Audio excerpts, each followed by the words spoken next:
hopefully our conversation will live up to the hype. Okay, so everybody, another week of Freedom of Truth. Thank you so much for listening in. So I had a big launch party for my Freedom of Truth. It was private though, for just friends, family, and the press. And you know, God and the universe works in mysterious ways because the woman who was doing publicity for me said I needed a DJ, and she said I have somebody who's an official DJ. You're gonna like him. I said okay. At that point, I was just like whatever because we need a DJ. I did a couple of speeches at the Freedom of Truth launch, and when I first met the DJ, you could tell he had a really good, humble soul. But after a couple of my speeches, he came up to me and said, "Yo, I need to share my story on your platform because what I said, and like you guys always know, I keep it so 100. Like, and it's freedom in telling the truth. It's freedom in sharing. You know what I'm saying? Like, it's everything to me. It's what gave me healing. And like everyone knows, I have a very, and it's not even with my ex-husband. My journey and my dark past started from my childhood. That's my foundation. It's who made me who I am today. To be prepared for what came. So when DJ Hercules, I'm saying it right? Yes, ma'am. Yes, ma'am. Came to me and said he wanted to share his story, and he shared just a little bit. And it entailed with drugs, murder, or was it suicide? Am I right? Yeah, I know it was murder. A little bit of everything. He automatically striked my attention. And I say that only because, not because he said murder or drugs or anything, but I came from that. Yeah. And I know, looking at him and how put together he looked, he had his mind right. He had a very positive energy because I'm all about energies. And to know that this man, I mean, the smile, and I'm not even just saying that, like, I mean, you are what I represent. Being through hell and still smiling and shining. Yeah. And that's what I saw in you. And I said, yo, when you told me that you've been through that, I said, we gotta have him. Yeah. Just like you was like, I want to, talk about it. I was like, we gotta have him. Absolutely. So, guys, I just wanted to give you a little intro, but I'm going to let you guys hear from him because I didn't want to know too much about him. Yeah. I could just tell, from his presence that he was a good dude, but I wanted to save all the goods for, here. Yeah. Oh, and what I don't want to leave out is what Freedom of Truth is about is overcoming hurtful situations and showing that you can do it because I can. I did. Mm-hmm. Because, guys, hello. So, excuse me, guys. Without further ado, DJ Hercules. What's up, my people? What's up? Thank you for having me. Thank you for having me. Thank you. And I appreciate the dope intro. Yeah, it's how I feel. It's from the heart. Speaking about the party, a lot of people hit me up. They love the music. They love everything about it. And even approaching you, just you were just so honest, and people in the room, the way they gravitated to you, I was like, wait a minute, I gotta just talk to her. I just gotta let me get this off my chest, and this is the best platform to do it. And I felt comfortable. It didn't feel like a gimmick. Mm-hmm. It didn't feel like, hey, I want to expose you, or It just felt like, yo, come talk. It felt real. It felt real good. It felt real good. So like, I just wanted to come in and chop it up on your platform. Chop it up. This is a inspire. Nice. Yeah, it feels good. It feels good. It feels good. And that's and that means a lot to me. So just so you understand or know, the reason why I have the tea on the table is because my mom and I was really close. Okay. And just just to warm you up and get you to understand. Absolutely. We are on the same page. Before she left and abandoned me and my siblings, she always drank tea at night. Okay. Something about the peppermint tea. It just soothes. She said it felt like it soothed her soul. It smells magnificent. Does it? Okay, it good. Magnificent. It smells excellent. Oh, good. Because that's I wanted to create that kind of feel. I want you to feel comfortable. I want you to feel free because I know I didn't have that. Yeah. I was basically, I feel like pushed from the higher power though to come out.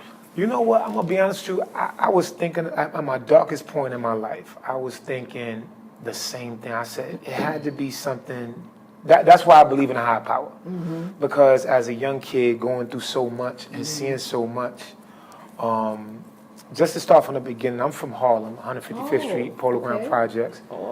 I'm saying I'm born and raised there, and you know, had three. I'm the youngest of three. Okay. You know, I'm Puerto Rican. Wow. Oh, you're I'm Puerto Rican. Yes, I wasn't sure. I speak Spanish. I write it, understand it. Shout to me, Boricua. I'm Panamanian. Yes, I knew it. So I'm Boricua, and you know, grew up. Like I said, Harlem it's interesting, but at that time because it was deceptive. Because I'm gonna paint the picture for you guys and everybody listening, for you as well. I grew up in Building 1, so Rucker Park is across the street from the Polo Ground. And then the rooftop is right there.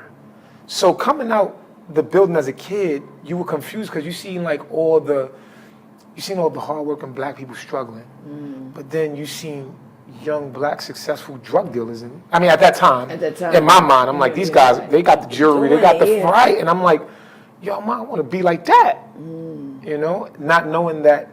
You know, I'm a kid, I'm an easy influence, but not knowing that my parents sold drugs. My parents, both my parents. I mean, as time progressed, I picked up on certain things. Both my parents never had a regular job. I don't even think my parents had DMV IDs. Wow, yeah, they bought everything. It was just, you know, and it was, everybody, see, what I came on here to express is everybody talks about the high times of drug dealing, and they talk about, I'm here to express the dark side of it, so people can understand that there's no success in that. Like, it's glitz and glam. It's not what you. Everybody talks about the high points, but nobody talks about the low points. So that drug dealer that you see with the big chain, you see him 10 years now. He don't have that big chain. He's doing bad. That's real. Either that, or he's a user. So my parents, you know, basically, they kept me around everything. I was the mama's boy.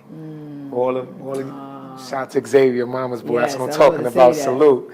I always loved it. My mom. She showed me a lot. She showed me she was the only one that really showed me affection. Wow. She talked to me gentle. She really like. It was like once I'm around her, I didn't care. Like it didn't even seem like being around her was. It didn't seem like selling drugs was bad. If somebody would have asked me when I was a kid.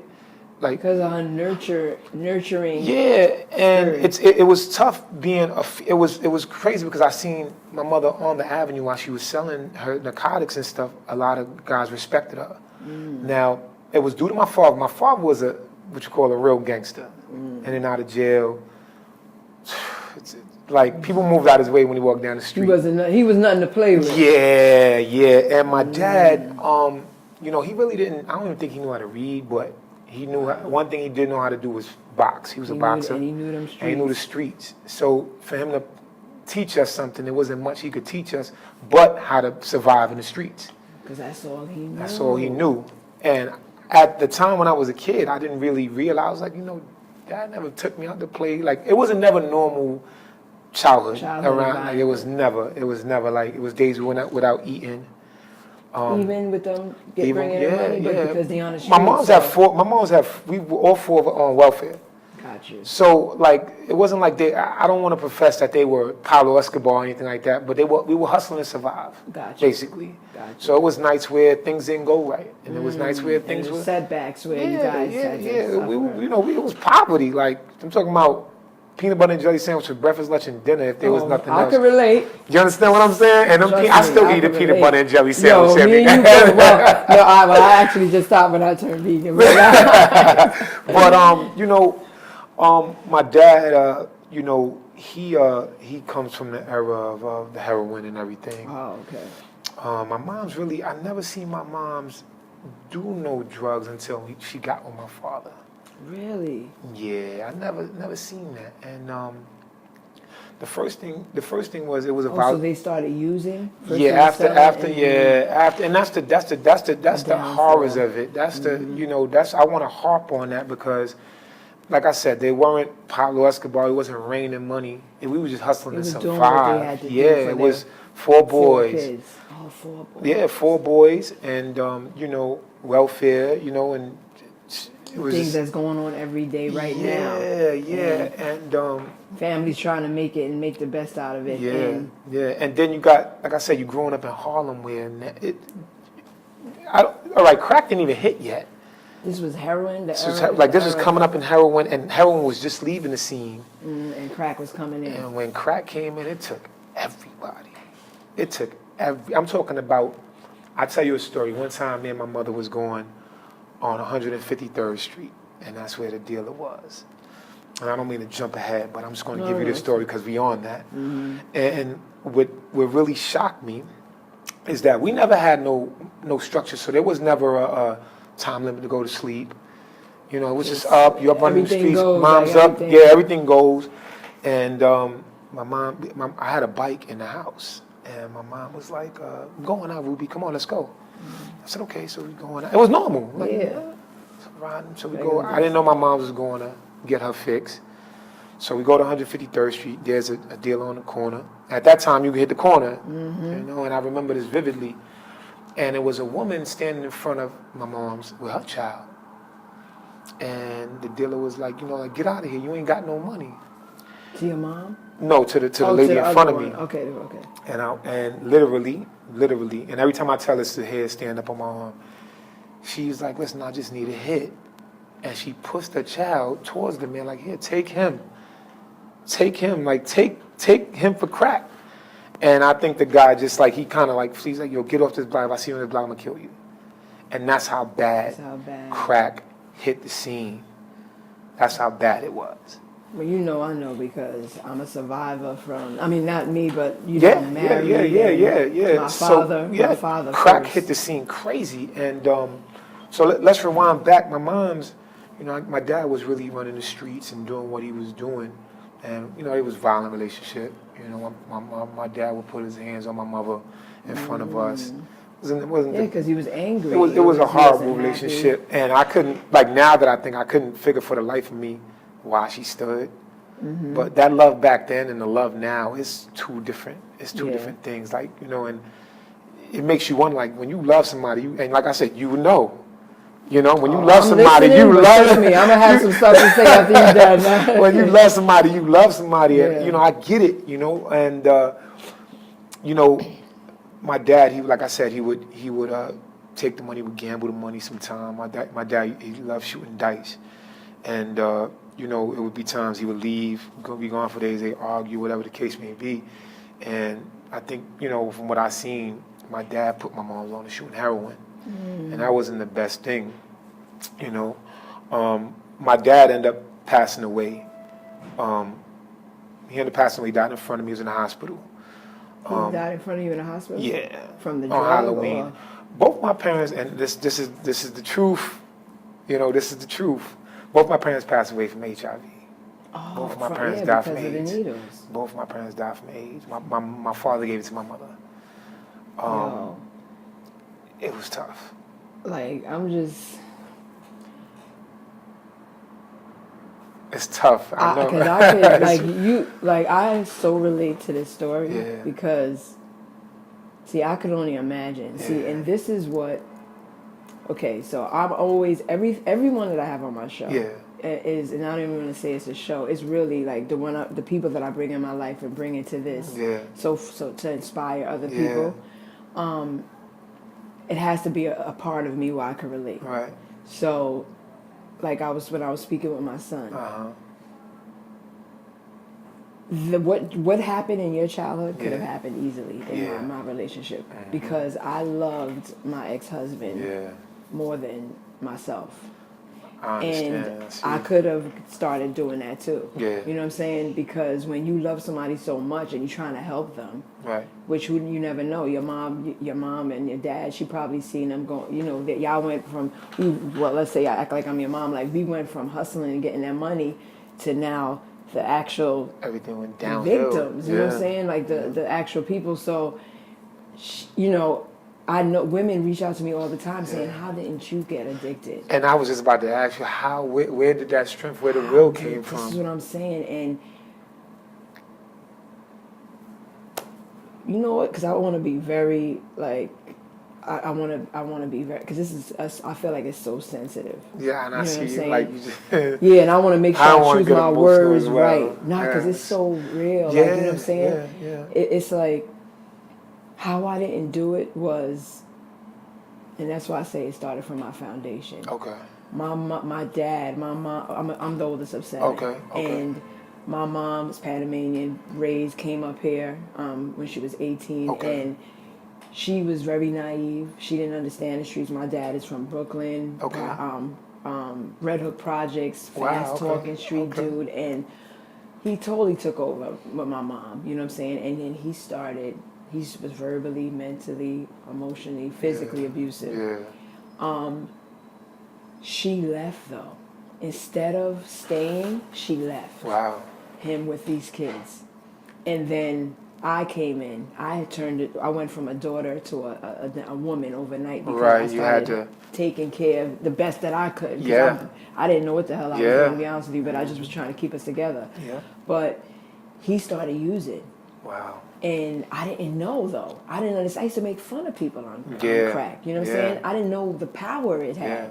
So my dad used to started verbally, mentally, and kind of a little physically abusing me too. Right. I know what that felt like though, to be abandoned, to have a parent on drugs. It's crazy. To what it does, that emptiness. It's crazy. Which you don't understand what's going on and how it. I know, like, okay, even though they were hustling, I know there was love there. You felt it. Yeah, and that's the part that really, like, even though like it was terrible, that's the part where I appreciate my mother for. So I understood you. Because she like, it's dark, but I'm gonna take you away from the darkness. What do you want? Yeah. Like that's one thing. Like she always made sure that we were good. What do you want? Okay, let's go get it. I remember they used to sell toys in the store, and every time I went to let's go to the toy, Ruby. Let's get a toy. Here you go. Remember the Green Army men, the bag? Yeah, what? Me and my brothers used to come the oldest. That was the best. No, the best. We used to That was the best. That was the best. That was the best. I'm telling you, that was the best. I used to be everything. And my mom, she would take me to this. I had a cap gun. Like she was just like, Ruby, here. Like, I don't want you. Like, she tried to provide as much of a normal kid and grow up as a kid as possible, but it just wasn't holding together. And see. The thing is, everybody has a story, but what separates mine is that I was a young kid, and to go through, like, it affected me physically. I was in the hospital for, like, I was diagnosed with severe epilepsy. Yeah, because it all took a toll on me, and I don't want to get ahead, but my dad, when he passed away, my mom took it really rough, you know, and it hurt everything. Yeah, like, and it hurt me, like, cause I was like, Dad's not here no more, like it.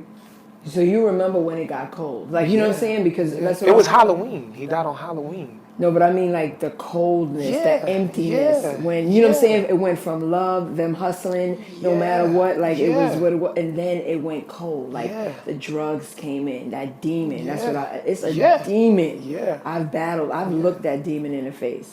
And it really sent my mom's over. It really sent my mom over the edge. Like it was like now the look on her face was like I don't have nobody now, and now I might as well just. And she let go. She gave up. And you saw that deterioration. Yeah. And you were close to her. That was my everything. Like that was it was like everything we did together. Like, you know, I watched her get high. I watched her when she was sober. I watched her deteriorate, literally in front of me. And my dad was a strappy guy. And it was one day where, all right, at that time they didn't know what age was. It was the beginning of the. They didn't even know. Like you went to the hospital, they were like, "Oh, we don't know. All right, here's some penicillin and go home." And I remember my dad. He was coming down the corridor of the project apartment, and he was like very weak. And as he's walking, his toenails are falling off. Really? Yeah, and I'm like, Dad, I'm crying. Like, Dad, what's wrong with you? He's stumbling into the bathroom, and I remember him spitting up blood. Yeah, I remember him spitting up blood, and then we walked You into were the. really, what was the other siblings? It seemed like you were really. My kids, my oldest brothers, my brothers, they were out running the street. They So were out you were running the the one street. that just was there. Like Yeah, I seen it. concerned. And even my brothers now, they like, how you remember this? How do you? And I'm like, how I was not? there. I was Like, there, you know. My other brother, Adrian, I have my brother Adrian, Eddie, and Hector. My brother Adrian, he was sort of here and there, and he remembers certain stories, but he don't remember what I remember because he was doing what he wanted. They were ignoring. They Picture, you can probably be didn't 10 want years to- old and you can go out the house and be out to 3 in the morning. Especially in Harlem and the Polo Grounds. And all we did was like it was days we didn't have no food, so we'd go pack bags, we'd go wash cars on top of the bridge. You know the bridge that goes to the Bronx. We'd go wash cars to get money to eat sometime. And then like back then there was no cell phones. No. So it was days where my mom wasn't home, my dad wasn't home, so we would have to just be in the hallway, sleep. And Because you couldn't get in. couldn't get in the house. Yeah, we just put our book bags next to the door, and then my brother, he would watch out while we slept. We took turns to sleep. So, and then sometimes the neighbors would see us out there. There was a neighbor, Loretta. I'll never forget her. She took us, and then the next door neighbor, she was like, "Yeah, all right, come and get something to eat." And she would let us in sometime, but not all the time. Yeah. And like I said, my dad, he just deteriorated. I'm talking about like when you go to sleep, his hair in the pillow, like his hair falling off in the pillow. Just eat you up. He ate him up. And Well, how old was he, you think, about 30? my dad? Yeah. My dad, yeah, he was like in his mid 30s, early 40s, I would say. Your mom too? Yeah, my mom's, yeah. Look at And it was just rough times. Like it was just horrible. Just crazy. It was just it's just unimaginable. Yeah. It don't even sound like I understand what you're saying, but just same thing with my story. It's like it's so unreal. Yeah. But this happens every This day. happens, and this is why I wanted to come on the Freedom of Truth No, podcast. this is so why I'm happy you sharing. people could watch us and say, "Hey, I've been there," or "I don't want to go down that road," and "I don't ever want to," you know. So my dad. How did you get through? Like, you know what I'm saying? Like, Yeah, I'm where's here the right power? now. Where's the strength? Yeah, like exactly. You know, and like my dad, he passed away eventually, and he passed away in the hospital at Metropolitan Hospital actually on Halloween. Wow. And all I know is we were there, and my grandmother, which is his mother, was feeding him, and he went to go take that last scoop, and he just knelt back. So they took me out there, because as a kid, I'm like, we're going trick or treating, like like you still like. Yeah, and I got my costume on, and I'm thinking it's a regular day. That's what happens. So my aunt, they rushed me out, and they like, hey, your dad's not here no more. I'm like, I took it kind of. So you I took it hard, even though he was abusive. This is my dad, It's all you knew. And we looked alike. We look exactly like we look alike. Wow, really? And but my mother, I think she had that. I'm just guessing because I was a kid at the time, but now that I play back in my mind, it was like that was her partner. I mean, if they had bad times, they had bad times together. You ever hear somebody say? I'm sure you probably said it to ex. Let me tell you, trust me. Going through hard times don't seem that bad when we together. Yeah. My wife says it to me all the time. I'm doing it now with my kids. Like I just said it to my son. Yeah. It's like we did this together, and we did it. Yeah, And that's where it was. It was new. Drugs was AIDS, all of that stuff. So they just did it together. Yeah. She didn't know, and obviously is a backstory to your mom and your dad. Yeah. From him not able to read, Yeah. what happened to him? Yeah. You know what I'm saying? He just did the best he could with you. And then out of jail, and he didn't know much. He didn't know better. He was just a good looking guy. Good-looking And guy. you could see, I was like, he's a boxer. He had one eye. He had the patch back in the days of boxing. He was strappy, good looking guy. I could see how How that happened. it happened. Man. So my mom, she just lost it, and it was She days. never was the same after. Nah, it was days we didn't really go to Did school she know much. she was sick though? No. Yet? No. Oh, okay, she didn't know No. then. Okay. It was days we didn't go to school, and it was times where I was like, Mom, I'm going to school, and she was like, I'm coming to get you later. Let's go to the block. Like, that was the thing. That was your life. That was Right. your life. That's real. Though. So that's what real. it is. And this particular day, I went to school, and I went to the library. I never forget. I went to the library on 125th Street. There's a library right there. I know, I've seen it. And there's a library right there. I went to the library. I got some books. Came home, and as I'm walking in the corridor, I see a bunch of people down in the like near the front of the building, and I see stuff flinging out the window. Oh, okay, coming up. So it's people, I'm like, what the hell? Like, I'm all right, What's whatever. going on? I'm not thinking of this. I'm walking with my books. I'm like, all right. Go upstairs. I hear my mom screaming at the top of her lungs, "Why you left me? Why you left me?" Throwing stuff out the window. Of your house? Yeah, she went She crazy. Yeah, she like, lost I can't it. believe my best friend ain't here. Yeah, and I got in the door. I got in the door, and I'm like, "Mom, what are you doing, Mom?" And she steady going off, and I guess eventually somebody called the cops. And they banging on the door. And as they banging on the door, she comes to the door, and she's like, "You better put those guns away. I have a kid in here." What the hell they had guns for? She had no weapons. They don't know what they just know somebody's in there going crazy. They don't know, you know. And my mom's, she went to go open the door, and they shut the door. Like I'm scared. I'm crying. She trying to open the door, but they closed the door. Yeah, it was weird. And you remember all this? Yeah, and then they barged in, and they took her to, I guess, the mental. Oh, the mental hospital. Yeah, and just for expressing herself, because she losing crazy. it. She's her best friend, like. Yeah. But she was also on drugs as well. Oh, okay. And then people probably were saying that she don't be taking care of the kids now. You know, I'm sure. So, like, I remember, after a while she was good. Everything returned, so-called normal.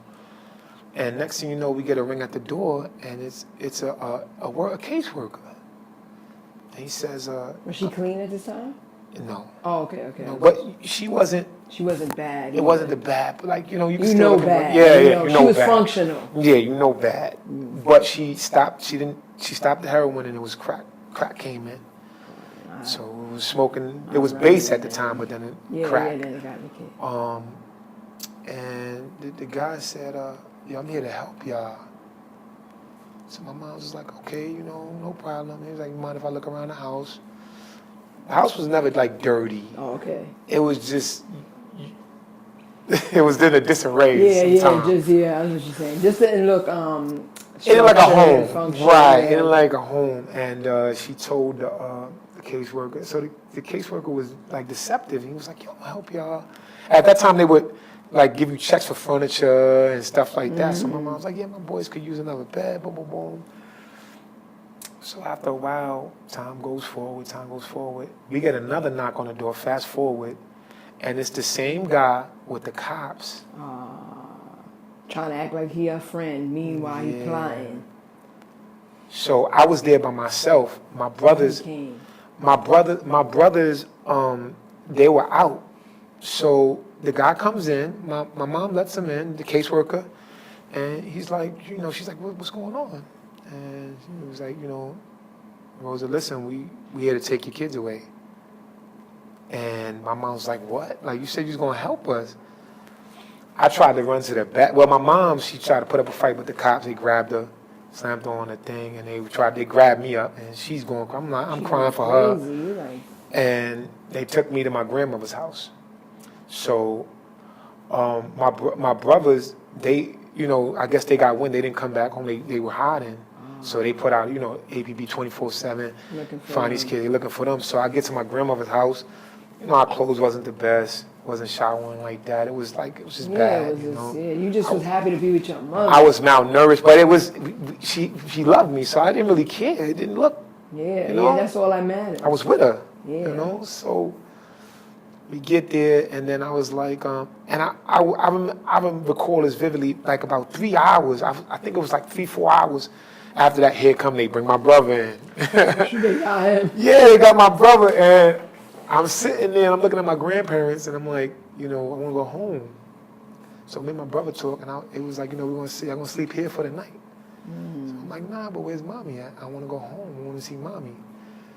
So me and my brother, we laid down, and where the other two at? They still on the street? They still on the street. Oh, my oldest brother lived with my grandmother. Okay. He stayed with my grandmother. Okay, so he was already home. Yeah, he was already there. He was good. And I was talking to my brother, and I'm like, yo, I want to go home. I'm like, well, we think we going home? And he was like, I don't know, Ruben, I don't know. This is your father's mother? Yeah. Okay. No, this is my mother's mother. It's your mother's It's my mother's mother. mother. Okay. My father's mother died of a cocaine overdose.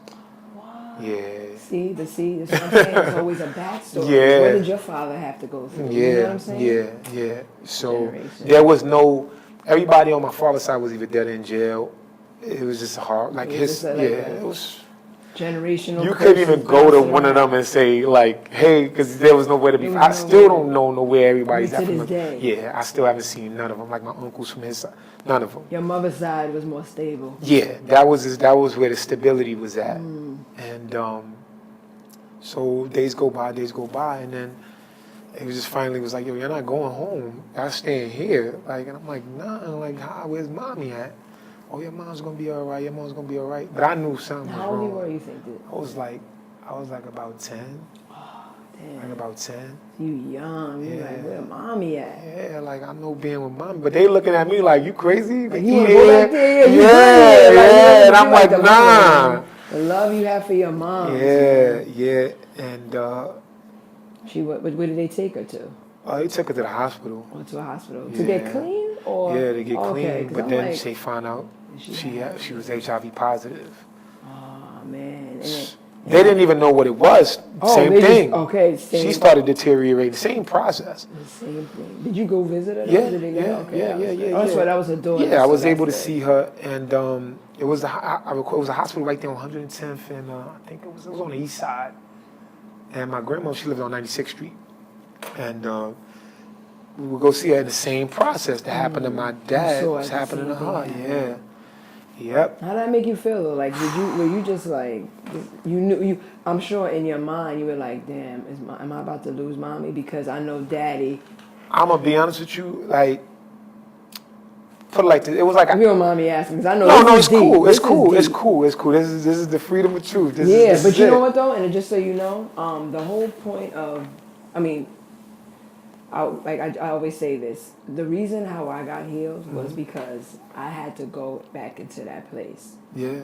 My childhood, Yeah. where I was molded. I lived in a very dysfunctional home. Yeah. I had the same thing like you. Yeah. Me and my brother were 2 years apart. We had to go get food for our siblings. We went many days with no That's food. crazy, see? Rice and ketchup. See, was that's the I remember favorite. that rice and was- ketchup. That's steak right or maybe there. Rice and maybe ketchup. a scrambled egg Yo, on top. we good. Like, Yeah, you know what I'm saying? oodles We and had each noodles. other. Yeah, You that's know what I'm saying. So That's that I know, trust me, we in the same space. Yeah. But I wanted to put that aside. I didn't realize, I didn't want to forget about it, but to move forward, to get away from that, I thought that the best thing to do was forget that happened. But you can't. no, I couldn't. You can't. So that's what we're doing now. We're doing the work. Yeah, We're going back into that 10-year-old kid that went through went through with the mother, the father, and that's why you where you at now, because you're able to do that and make yourself vulnerable. That's what man, woman, whoever. Like, doesn't matter. We're human, exactly. And it's like it makes us better people to know where we came from, but we ain't there no more. Nah. You're so far past that. You didn't go on drugs. Nah. You know what I'm saying? You were a successful DJ now. Yeah. Like, you know what I'm saying? So it's like, or whatever else. I don't even know. It's probably so many other things. I got a whole, but we're going to get to the glory in a minute. We're going to get to the glory. We're going to get to the glory in a minute. So that's what I'm saying. So I just wanted to let you know, That's dope, this is us. Like, you talking like we sisters and brothers right here. And like, I feel like, you you ever meet somebody and you feel like, yo, you know what? Like, I should feel have like been, I should have been talking to this person. I should have been known this person, or I know this person already. You know what I mean? And it's like, I don't feel like this is an interview. I feel like I'm just sitting down kicking it with you. Yo, and that's what I wanted to feel like, because that's what it should feel like. Like, we shouldn't be feel afraid to speak about what we've been through. Like, this happens. And I don't want to wear a mask. Remember I said that? And you know what? And you know what? And that's the thing about it. Like, my pain is something I carry with me, and I use it as my gas to continue to try to be the best I can. You have to. But I know. Okay, so you said to be honest. You was telling me about. It was like you ever. All right, like an alcoholic who drinks every day, right? And I was talking to my wife the other day, and I asked her. I said, "What's worse, having a drink every day, or stop having a drink after you've been drinking every day?" And she was like, "What do you mean?" And I'm like, she said, "I think after." And it was like that. It was like going through so much, and now I'm in a space with structure. Like, that's what my grandparents provided for me. Structure. They were like, you're going to go to school. You're going to do this. You're going to do that. And you're going to go to bed at this time. Remember, we was going to bed whenever we wanted. No, that's foreign to you. Now my grandpa's like, you got to go to bed at 6 o'clock. And I'm like, what? I don't like it here. Yeah, like that. Yeah, like it was hard. It was hard. I was like, this is crazy. I feel like that now because I didn't get that. My grandma, my abuela, she cooked the best food, and they put in plates of. But think about putting plates of. All right, think about sitting at a table, and you're not eat. You go from barely eating, and eating sometimes to where if you can, if it's money. Now you got a big plate of food, and you can't even eat it because your stomach won't even digest. Because it's probably small. Like, because our stomach only stretches the more we put in. So. And I remember, like, it was days we'd be out, and I'm like, all right, I'm going to get a bag of chips. That's dinner. And you good with that? Yeah, and now I got rice and beans and chicken and like hot plate and get in the bath before you, like. Creating structure. The come down messed me up. Come down. Like, all right, now. And like, then, you were rehabilitating from such dysfunction to normalcy. Yeah. Like, you know what I'm saying? Like, this is normal. Like, you had to, like you know what I'm saying? Like, I don't know. I said use it like a. No, you're right. No, you're right. You're right. With the liquor. You're right. Like, yeah, it's that type of thing. Like you drinking your whole life every day, and then you go to the hospital. They tell you, listen, you stop drinking. Now you're diagnosed with this. Now your liver is this. Now you stop. Now you have to take a drink. Have to. So I references to that because it was the come down. Now I'm in my grandma's house. Now we have structure, and now that's where the sickness comes in at. Now I'm physically sick. Now I'm catching seizures every time I'm walking. Wow. I was going. It was so bad that they was like, listen, he's never going to be able to get a driver's license, and everywhere he goes, he's going to have a second person with him. Wow. And my grandmother, thank God for her, because she nursed me back to health. Now, this story is like, this is why I got to be a high power. So we go to the hospital, and they put me on medication. I stayed in the hospital for like 3 or 4 weeks. And my mom's, she was in and out, but she had she was not where she couldn't move yet.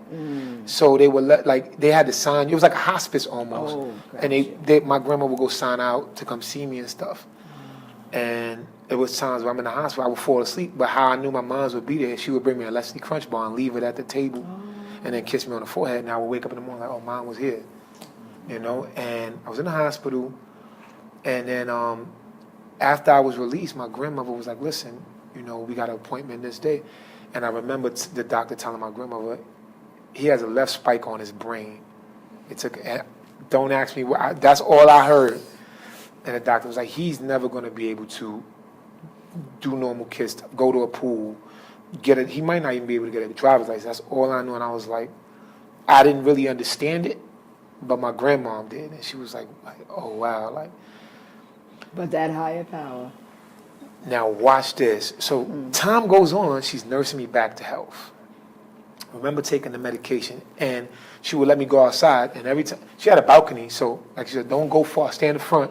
Go play with the kids in the neighborhood, but don't go far. And she would call us. She'd be like, time to come upstairs, because I had to take my medication and eat. I was like, Mom, Grandma, I want to go back downstairs. And she was like, yeah, you got to eat first and then take your medication. And I don't know, like, you're familiar with Spanish households. Oh, yeah. My abuela didn't believe in, like, medication. If you had a headache, take this ginger tea or take this cod liver oil. I didn't get a chance to tell you. This was tea for me. Every time something's wrong, I drink tea. Like, my grandmother never believed in, like, pills. Like, I don't take medicine to this day. Yeah, like, she just didn't. That wasn't it. Like, if you got a cold, here's this cod liver oil from scratch that she made. It was the most horriblest thing ever in the world. Old remedy. But here's the thing. I didn't know if it was the harshness of it that made the cold go away. That thing, but I remember that. It was nasty. I was scared to cough around my grandma. But you know what though? But it's healthy at the same time. Oh no, the stuff they give us now, like. It don't get no better. I was the truth. The doctor told her one thing, and I was like, I was like, all right, she left. She believed in God? Oh my God, she was very spiritual. She probably had that, praying over you. oh my God. Yo. Say that again. Praying over you. That's where the power is at. Yes. She prayed you through. Yeah, and I used to catch seizures in my sleep. I caught the last seizure in school. And all I know is I passed out, and I wake up, a bunch of people around me. And the doctor, we back in the hospital, and the doctor was like, listen, his body can't take one more seizure. Really? He was that bad? Yeah, one more bad seizure, he's not going. Too much on the brain. Yeah. And my grandma was like, all right. And I remember looking at my grandmother's face, and she had that face. She took you a spiritual doctor? Yeah. No, my grandmother was the spiritual doctor. I was the spiritual doctor. Okay. That's you know what spiritual I'm talking about. Yes, trust me. And I remember going home, and I was depressed. I'm like, man, so sometimes I couldn't think. I'm thinking about my mom's. And time goes on. My grandmother would whip up these concoctions and be like, here. And we had something called sancocho. It was like a soup on Sundays. Yeah, it was from scratch. That sound good though. Yo, it's good stuff. Good stuff. And it was chicken noodles from scratch. Like everything But this is what your mother came from. Yeah. You know what I'm saying? Real wholesome woman, and that's why she gave that. You know what I'm saying? That Yeah. nurturing. Yeah.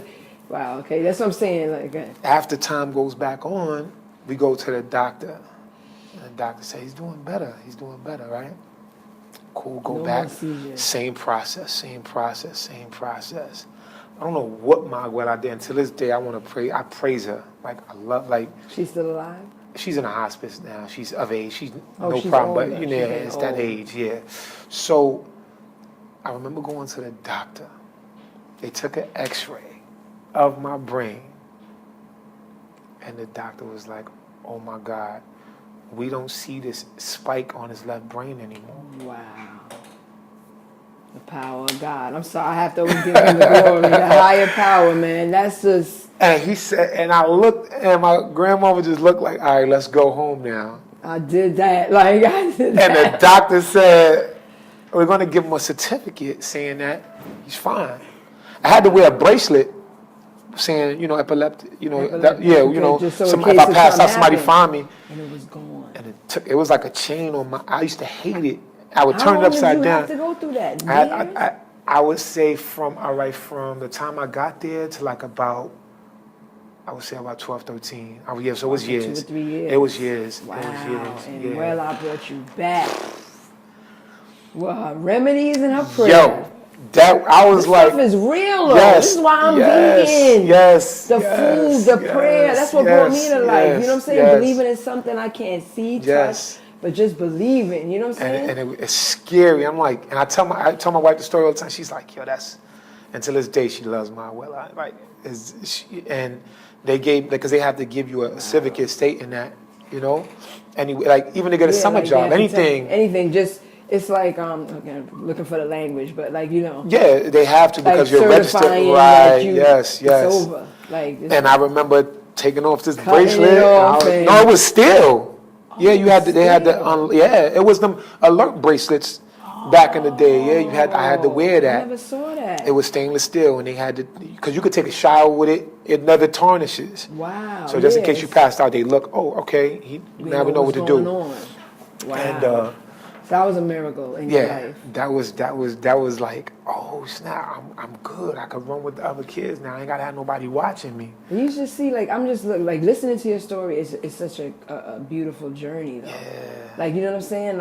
I'm sure that, like you said, the tools, like you said, your hurt and your pain, of your childhood. Yeah. Look how it's turning though. You know what I'm saying? And you're seeing Yes. your mom already left you with something good. Yeah, she's my angel. You know what I'm saying? That's my angel. That forever. I carry her with me. And it was times where I would blame myself. Because I was like, damn, if I was a little older, maybe I could have stopped this or I could have stopped that. It was times where I blamed myself. It was, I hate to say it though, because same thing my mom and dad, it's almost like it was your destiny though. It's like something that you had to go through. Because I know for me, it was so dark, and then I look back, I'm like, I'll do it all over again because I know I wouldn't be who I am. But your stuff is heavy. So you like, and no, and then, you know what though, but you can't think of who you are now. I'm talking about. No, this is, you got to go back. I can't, you know what I'm saying? Like it's, now you can't even imagine. No. But I'm saying like, you are who you are because of that though. Yeah. You know what I'm saying? Of course. Like the heart that you have, because I could tell you course. just genuine, like you really meet people like us. Yeah, I'm sorry. they don't make them like us. They don't make anymore. us like, this cloth we cut from. And we could have went either way. You could have been. And that's the crazy thing about it. You could have been bitter. Yeah. And you're none of the above. None of and it. that's what I appreciate about you. You know what I'm saying? And my grandparents, like, now see. Oh, was her grandfather in it? Yeah, of course. okay. My Wello, shout out to my Wello. He was Well, another Wello one. was there. Yeah, Okay, of course. Wello was there. That was the only relationship I ever seen that lasted so long. So you know how, because you see now with your wife, you saw that. Yeah, from them. That was the Healthy. only relationship, their relationship, I think, 40, 30 years together? Wow. Yeah, So I know they was solid. You know how that broke their heart to see their daughter. That hurt them. Yeah, that hurt I can them. imagine. Was that the only child? No, they have my mom's had 3 brothers and 1 sister. Oh wow! So they had 2 girls. Okay. And anybody else got caught up? No. Okay. No. So your mom's. Yeah, my mom's like she was such a beautiful person. Like she was a part. That's where I get the music side for me, because my house was like my mom's played salsa, Marvin Gaye, and this is the music I was raised up on. You remember like that? Yeah. She had soul. She had character. My mom's was dope. Like, yo, you come in the house, she dance with you. You be like, all right, mom, what's up? And she'd take you for a little turn around and show you some. She was dope. She was dope. She was dope. She was the life of the party. Like, yes, absolutely. And just got caught up, man. And stuff that you don't know. Yeah. Like, you didn't know she ain't all about age. She thinking that she could just do the needles, not knowing what comes behind it when you share the needle. Like, that was a time when nobody knew. Yeah. You know what I'm saying? And then she with the love of her life, badass, nice looking dude. Yeah. They getting money together. You know what I'm saying? That's what I already know. Because you know what I'm saying? Like, I grew up in that. So you know what it is. So I know. Like, you know what I'm saying? And it's all we know. Yeah, it's all we know. You know what I'm saying? And it is what it is. So we growing. So we growing now, you know, like now the journey starts. The journey doesn't even end where it keeps going. Like, so now we living with our grandparents, and now mind you, when we there, we like 12. Now we have to grow. Now you have to grow. Now I turn into a teenager. So now, not for nothing, like losing my parents, I was very upset. I was about to say, did you have any anger issues? Very angry. Did you ever think about suicide or anything? I'm going to get to that. Oh, Get to that. Yeah, we're going to get to that. Let me find out. We got a lot of stuff with him. All the guests be We got time? How we looking? Oh, so we got, what, 15 minutes? All right. A good 15? No, so that's good to know. So that way, Yeah, we can shorten it. But you ain't got a speed. Okay, but like, I'm going to condense it. Now, tell the story, because that's what I love about them. They want to get that story. Now, we're going to condense it. All right, so as we're growing, now I'm upset. Now I'm mad. I'm in the streets now. I start to selling drugs, getting into all type of stuff. Then wasn't going to school. And my grandparents, they just couldn't deal with that. And it wasn't like I was a bad person. No, just... Now I'm a teenager, so now I'm angry. Now I'm like, all right, I'm always fighting. I'm always doing certain things, so they couldn't deal with it. So they sent us to a group home. It was too much for them. Yeah, it was too. And I'm not mad at them. It was just what it is. I mean, do you have any kids? I have 2 girls, twins. So you already know. Yeah. Like, it's sometimes some things come. If your girls was to go that route, and you like, what are you gonna do? It hurts us. It becomes a lot. But it's a lot. Yeah. So now I'm in the group home, you know, and it's a dark place, man. It's like you're in a group home and got kids in there that don't care about life tomorrow. You got security that don't care. So that was another journey. And now I'm like, okay, now I'm all alone. Now I'm by myself. For a minute, I was mad at my grandparents, but now that I'm older, I understood understood, and I understand now.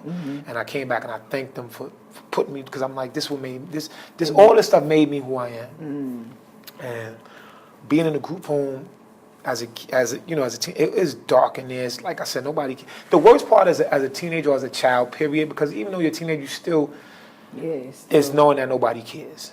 That's what really kind of messed me up. That's what really kind of messed me up in there. And I contemplated suicide in there. Not that I was the man in there. Nobody. Thank God, I knock on wood. I was never raped. I was never hurt. Never. Like, I always knew how to protect myself. Yeah. So that wasn't the problem. It was just the fact just that loneliness, that emptiness. that when it hits you and you're laying up in that bunk and you're laying up in that dorm and the walls are gray and you're like, damn, I wish. And you got to put up this. Thinking back. But you got to put up this shell because of the place you in. So I had to be a predator in there, but at the same time, I could never cry. I could never do certain things because I'm like this. That shows weakness in that type of setting. Yeah. So I would cry at night. You know what I'm saying, by myself. Damn, just going through it, going through the motions, looking back at your mom. You know what I'm saying? Everything like, why am I here? Why did this? How the fuck that's what, like, just sitting up in the dorm one day, and I was just like, yo, it ain't even no purpose. I was doing the crazy. When I said I was doing the craziest shit, I was talking about walking down the street with loaded handgun in my hand, like not caring. Just don't give a shit. And I would have done it to anybody because I was just like, I don't nobody care about. To live for, man. Like what worse could happen to me? Right, I was doing like when I said I was doing crazy, I was doing all kind of stuff, and I'm like, and this is so good though. It like, hit is it okay if I say hurt? Yeah, yeah. This is so good though for our listeners because there's a lot of people listening that may be in a place where you at and feel that emptiness or feel that I don't care. Yeah, you know what I'm saying? And there's always a light at the end of the tunnel. Always. So just to get things going, like I just sat in that group home and I was like, yo, this ain't nothing to live for, and I tried to kill myself. Wow, how? Like hanging? I tried the pills, but it didn't work. Then I tried the hanging thing. Wow. And after a while, you just feel your neck, and it's a natural reaction to say, you know. But I was just like, I just didn't really have anything. Too slow, Dev. Yeah, I was just like, hold on, this ain't gonna work. You know what I mean? Like, you know, so. Yo, that's deep though. You know what I'm saying? I'm so happy you could share that. Yeah. You know what I'm saying? Because I've never heard that though. Yeah, people never go into the detail. No, of it's real. trying it's to, real. But it's good real. for people to hear that. Like, you know what I'm saying? You couldn't even like in there. You couldn't even put like anything down. You had to fight every day. It's gladiator school. Wow. It's gladiator school. It ain't for nobody. I'm talking about you got to be a warrior.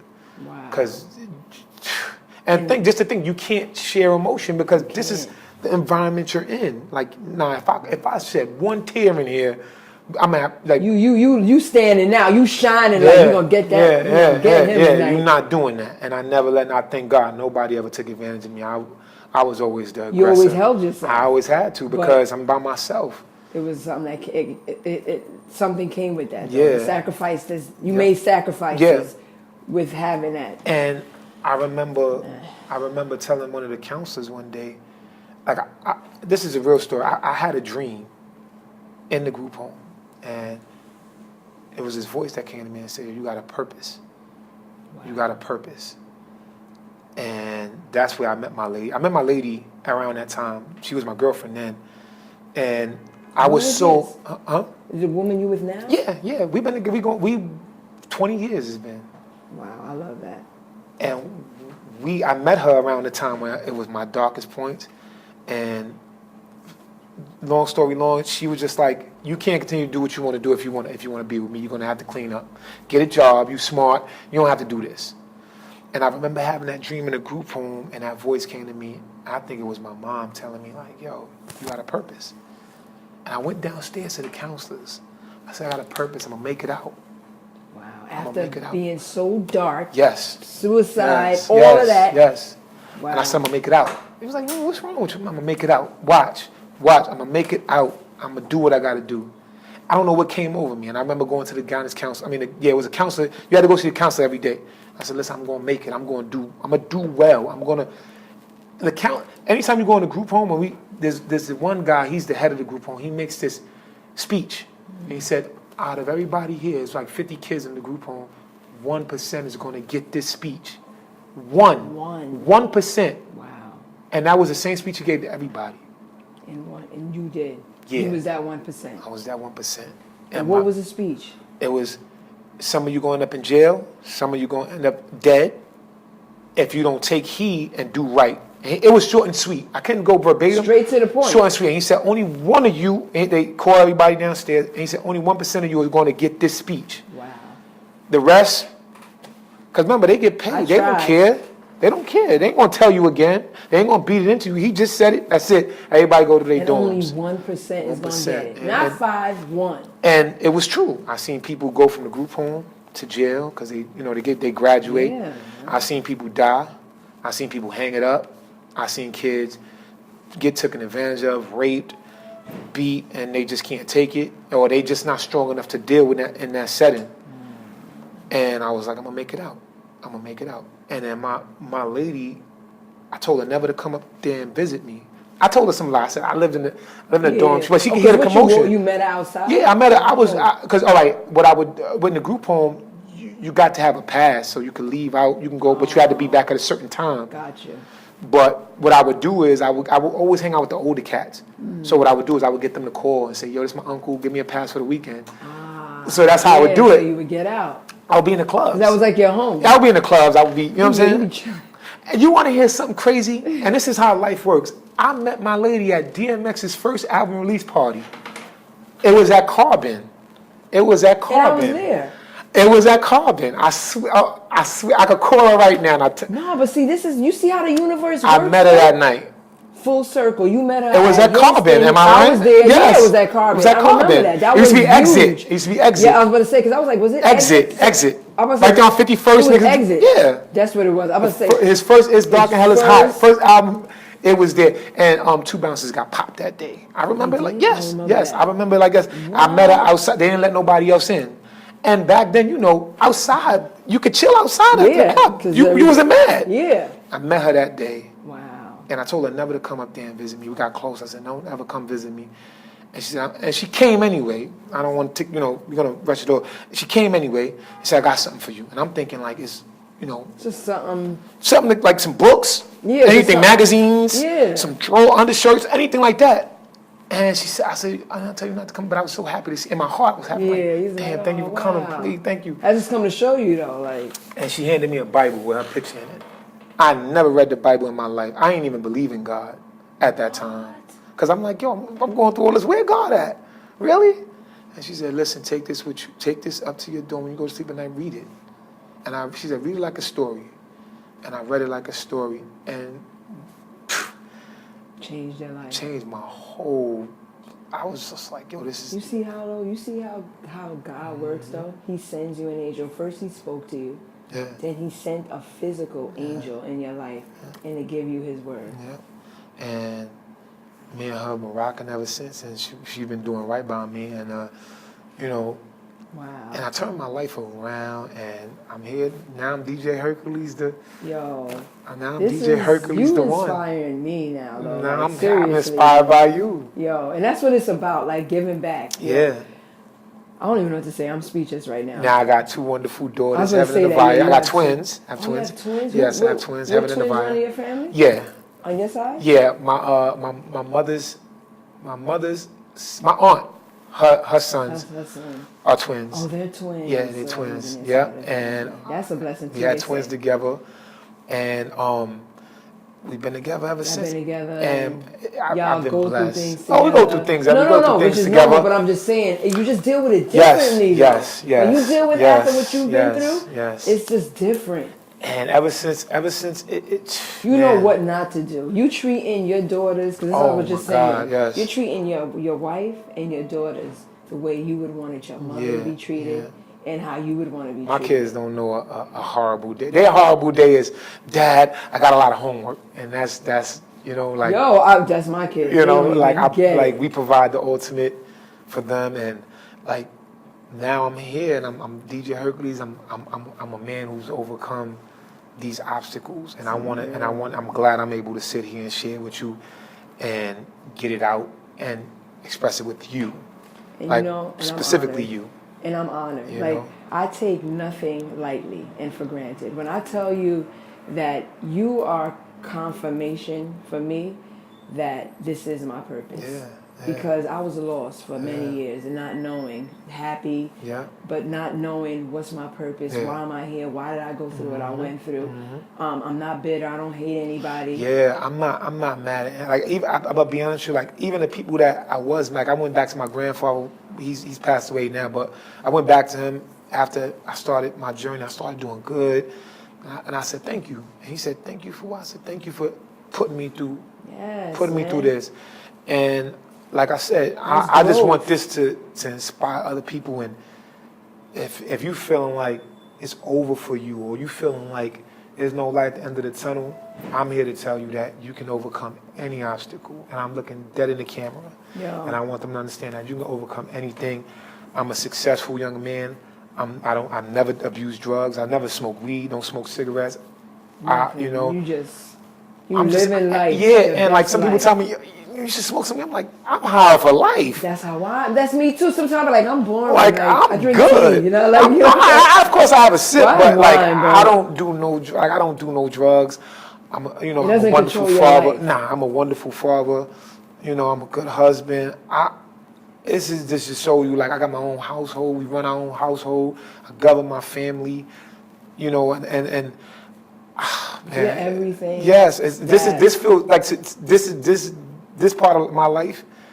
It's the best part. And you God, still I'm young, happy. Yes. you happy, you look like, and that's the thing. Like I tell my kids all the time, I'm like, the first part of my life may have been crazy. Yeah. But when I was old enough to really take control of my life.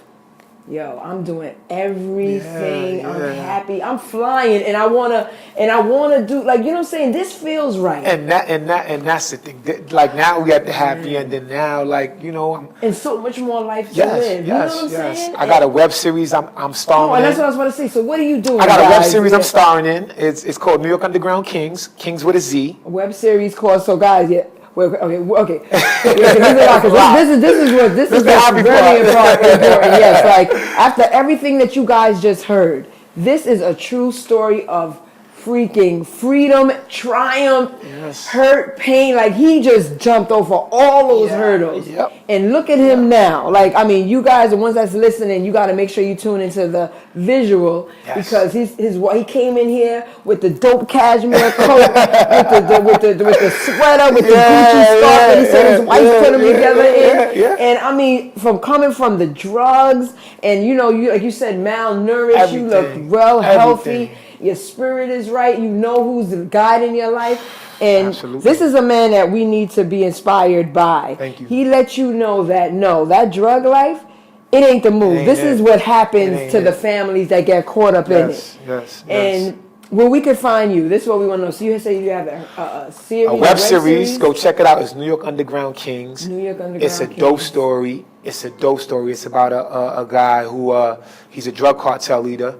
And he figures that he has a voice, and the people will listen to him, and he wants to follow that dream, and he wants to do music and put it for the people that follow him and be positive. It's a dope. I'm starring in it. My first acting role. Yep, there you go. And I want you to see it as well. So when you see it, when does it start? Oh, it already started. We got the whole season. Yeah, we got the whole season up there. YouTube. Yes, okay. YouTube. Go to YouTube. I'm definitely checking that out. I'm all over the city with events. Yes. I just did her did event. his thing, played all the music. I mean, he went from old school to new school. It's hard to find a good DJ. I ain't just gassing. And I had Xavier doing the Running Man. I ain't gonna never forget that. Nobody gets Xavier to do the Running Man. Okay, I ain't gonna never forget that. Xavier don't even dance at the party. Everybody thought he was drunk. I'm like, that boy don't drink. He was just happy off of life. And I feel like your energy transpired through the music. Yeah, and that's what it is. Like I do it. It's my passion. I just somehow had to be. I'm great at it. And you know, listen, there's nothing like getting paid for your craft. Yes. But I never came in it for the money. But now the spoils are coming. It says all your blessings is just raining on you. And I'm accepting it well. Right, you receiving it all. And I'm never too gassed up. I'm never. I know, you so humble. Yeah. I feel like the only reason why you probably came out the booth for real, like you was gonna come out, but I mean, and tell me that you wanted me to do this is because you were like, I feel her.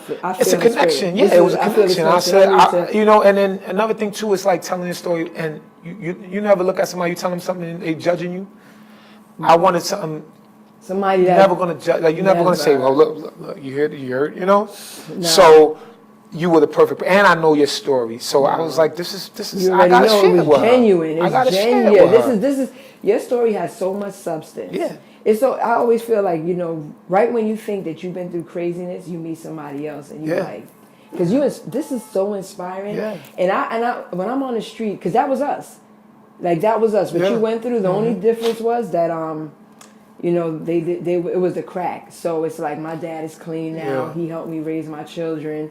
My Dope. mom is, you know, they're still both alive, but my mom, you know, she's dealing with her demons. She's alone It happens, now. you know. It's just life, man. Yeah, You know, it's exactly. Life has got a strange way of showing you Coming things. back. Yeah. You know what I'm saying? If you don't do right, man, Yeah. you got to do right. Right is so important. And like I said, I'm here, and I'm glad I was able to come here and express myself, and me and you kick it. It didn't even feel like it just felt I felt like we was in our living room, chilling, like talking. I didn't drink no tea. Your story was so heavy that I didn't pick up the tea glass one time. But we here now. Like I said, I am the one, man. I'm in a great space. I'm happy. Like I said, you can catch me all over the site. I'm at every event. Oh, at DJ Hercules 787 on Instagram and Twitter. 787. Yeah. 787 is Puerto Rico area code. So I put the wrong one, so I have to reach out. It's all good. It's all good. It's all good. So DJ Hercules, you can find him on Instagram. You have it Facebook? No, just Instagram and Twitter. And Twitter. Okay, so you Instagram and put Twitter. the Twitter out already? Yeah, it's DJ Hercules 787. Oh, yeah, everything's the same. Okay, please, guys, following him.